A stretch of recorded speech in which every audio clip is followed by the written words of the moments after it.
Today we're going to discuss emeralds, not to be confused with emerald cut stones. You could potentially get an emerald cut emerald, but we're going to discuss all of that today.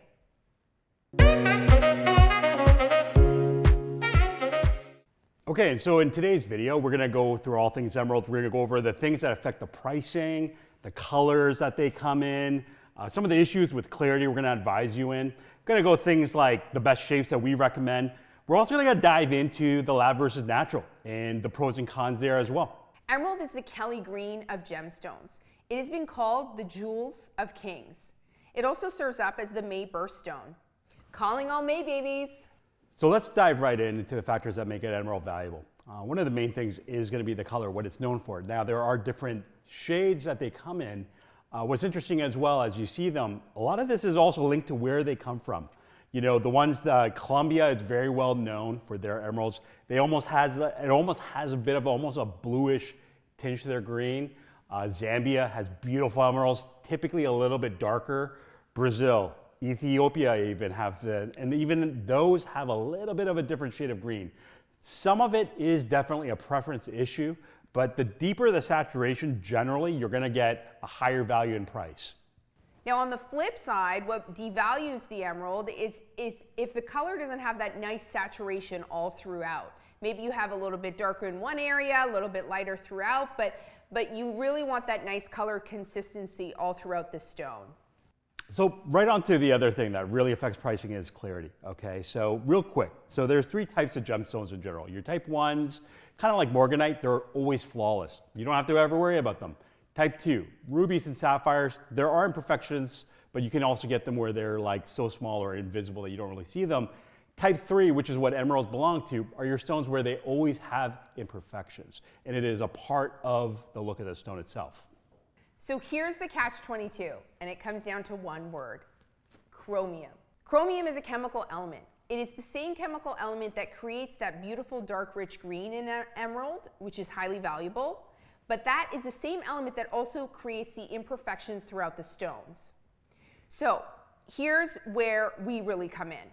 We want to find a really nice balance of that dark rich color, but we want the imperfections to be well placed and not overly included so that the entire stone is going to be so blemished. So one of the interesting things is that it's not just about imperfections. Are you going to see them or not? I mean, let's assume that you are going to see them, but it is going to affect the way even the color shows, because when you have a lot of imperfections, which is very common in emeralds, they tend to look almost opaque or flat, okay? Whereas when you have little or no imperfections or like very unnoticeable, let's say, the color shows off more. You might even, some people even interpret it seems to shine more. There's more reflections in the stone itself. That's where personal preference is really going to come into play here, because some of our clients really enjoy an emerald with all the markings all throughout, and it really is a distinguishing feature of the stone itself, whereas you're going to have other clients that gravitate more towards a cleaner emerald. So the other thing with imperfections leads us to, hey, are emeralds a good stone for engagement rings? The simple answer is yes and maybe. And the reason is this: a lot of the imperfections can make it more prone to chippage.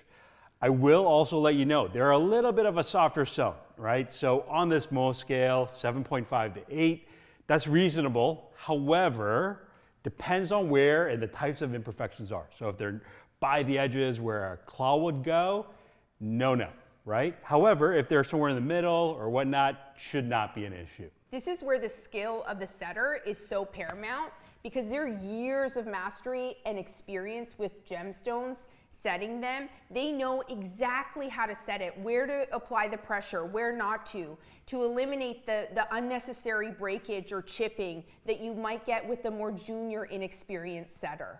So let's move on to shape. Is there an ideal shape for an emerald gemstone? And the simple answer is no. Okay, so you can get them in a round, square, pear, whatever you think, right? It's all preference. That being said, funny enough, one of the most popular shapes for emerald gemstones is the emerald cut. You know, that octagon shape, rectangular shape with the corners cut off. And one of the reasons is because emeralds grow in these kind of hexagonal crystal formations, and it lends itself quite well to this shape. Emeralds as a shape in general as well are known to kind of really naturally show off the color character of the stone that it's cut from. And so for people that do love emeralds, the green, perfect shape for that. Now, in addition to the shape, now keep in mind that the faceting patterns for these shapes wildly different. There's no standardization. What does that mean? You can literally have like 3 stones that are the same shape, but the faceting patterns are different. It's gonna totally look different, the way the light shines through it, the way the stone presents. So even if you know the stone shape that you like, it is totally recommended that you see multiple options so that you can see it and judge for yourself.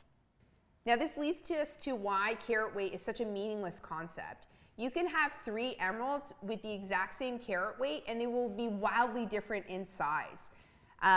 It's really important to compare multiples so you can see which one you like the best, and you really want to consider the millimeter proportions, not the carat weight. We wanted to end this off with considering the pros and cons of a lab-created emerald versus a natural emerald. So let's just dive right into the pros with lab-grown emeralds. So number one, the flawless, they tend to be almost flawless to the eye basically. So you're not gonna run into the chippage issues that are more prevalent in naturals. The other thing is obviously the cost, okay? So it's usually gonna be a fraction of the equivalent in a natural. Also for people that like bigger stones, okay? Especially because the price can go exponentially up in a natural. You know, the bigger it is, it also is more prone to having imperfections and areas that may chip. You can basically cross all of that off with lab grown. I'd probably say the biggest con with a lab created emerald is that you don't have that choice with color that you would with a natural. So it typically only comes in about 1 or 2 different shades of green, whereas if we were considering a natural, there are going to be a variant of shades. Yeah, which now let's look at the naturals. So where are the pros with naturals? So obviously, way more variety, right? You name it in terms of the shades, the way that it looks, the way that imperfections kind of create a very unique look. Every stone is truly unique. So I would say probably the biggest con with a natural emerald is that, you know, you're really going to want to consider the inclusions, but that's where a skill set really comes into play here. Who's going to be setting the emerald for you? And then the other thing too, you're going to be paying a bigger premium for a natural emerald versus a lab created one. I hope you enjoyed our video today. We love sharing all of our insider information with you. Now, when you're ready, contact us. We would love to curate a fabulous selection of emeralds and figure out which one's right for you.